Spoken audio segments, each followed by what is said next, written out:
Bonjour peuple de Dieu. Euh, j'avais la pensée de parler de quelque chose depuis quand même quelques jours et je me suis dit qu'il fallait vraiment que je me décide à faire cet audio. Alors aujourd'hui nous allons parler rapidement de la part du Seigneur pendant quelques minutes, peut-être cinq. Et je veux qu'on parte dans le livre de Job chapitre 19 à partir du verset 25.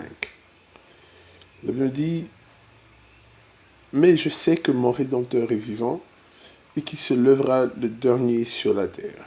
C'est un passage très profond, c'est un passage que je trouve très puissant parce que ici déjà on voit que Job se place dans une situation mondiale. C'est comme s'il il était dans un moment difficile, mais il ne se place pas dans la situation de sa famille pour dire que mon Rédempteur est vivant et il se lèvera le dernier dans ma famille. Il ne se place pas dans la dimension de son pays pour dire que mon Rédempteur se lèvera le dernier dans ce pays, mais il se place dans la dimension de toute la terre. C'est comme des fois on a l'impression de combattre contre toute la terre, et c'est ce que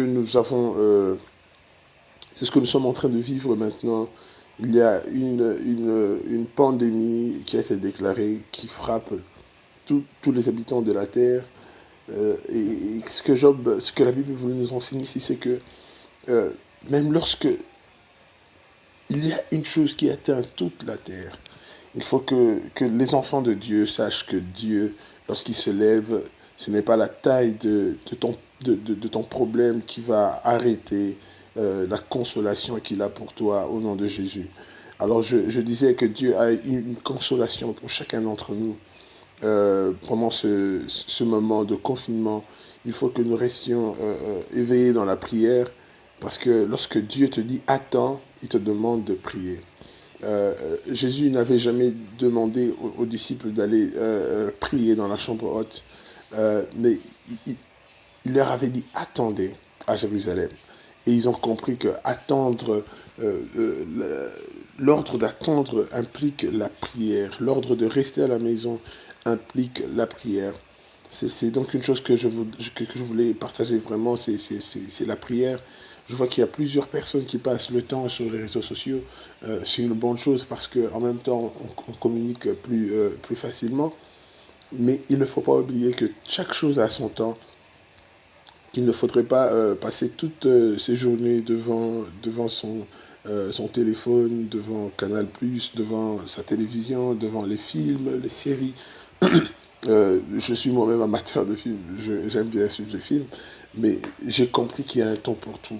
Et c'est pourquoi je voulais aussi vous parler en ces termes. Et je veux que nous puissions comprendre que le Seigneur, lorsque le monde lorsque la vie implique plusieurs combats, on ne doit pas perdre espoir. Parce que je lis dans ma Bible, dans le livre d'Apocalypse, chapitre 5, et je vois Jean en train de pleurer parce qu'il n'y avait personne sur toute la terre, même dans le ciel, pour subvenir aux problèmes de la terre. Vous savez, il y a des problèmes qui touchent toute la terre. Et s'il n'y a personne en qui mettre notre espoir, ça provoque cette tristesse dans l'homme.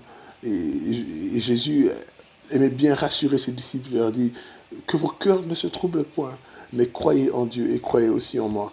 C'est ce que je viens vous rapporter aujourd'hui. Que votre cœur ne se trouble pas. Si sur toute la terre il n'y a personne pour subvenir à ce problème, sachez qu'il y a l'agneau de Dieu.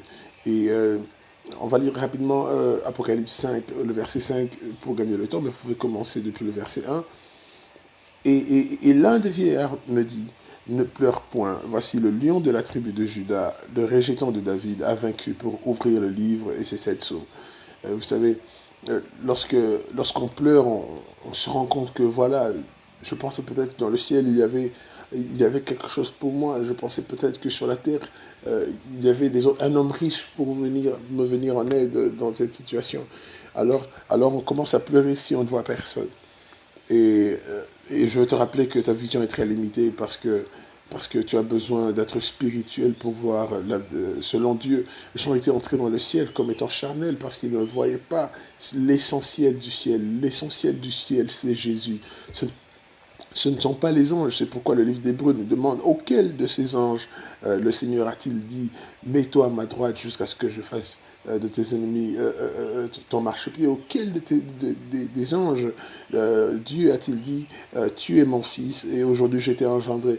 Il y a plusieurs choses que Dieu a données à Jésus. D'ailleurs, Dieu a tout donné à Jésus et Jésus a tout donné à ceux qui ont la foi.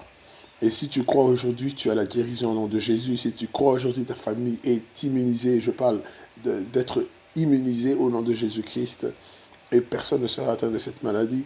L'un de vieillard me dit, ne pleure point. Je dis à quelqu'un aujourd'hui, ne pleure point. Je dis à quelqu'un aujourd'hui, n'aie pas peur, reste prudent, mais n'aie pas peur, parce que la crainte n'est pas dans l'amour. La Bible dit que l'amour parfait bannit la crainte.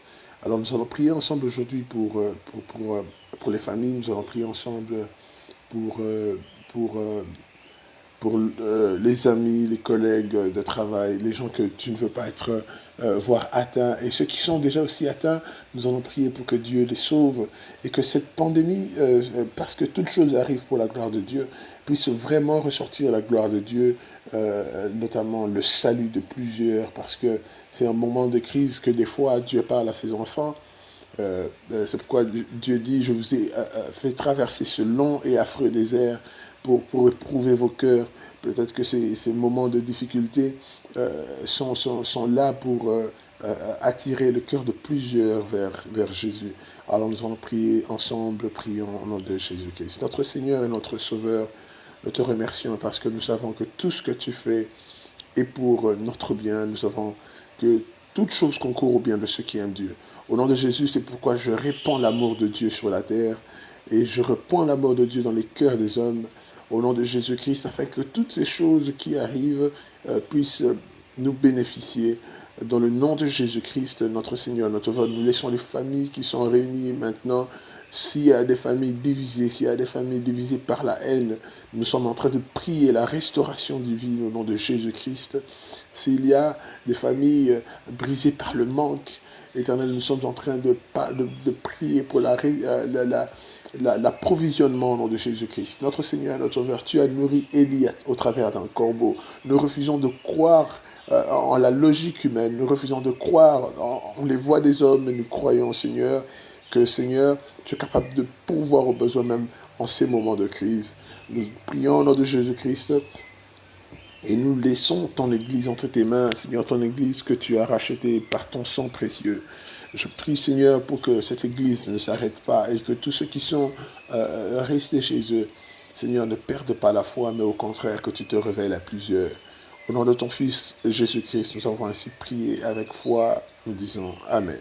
Que Dieu vous bénisse et à la prochaine. Merci.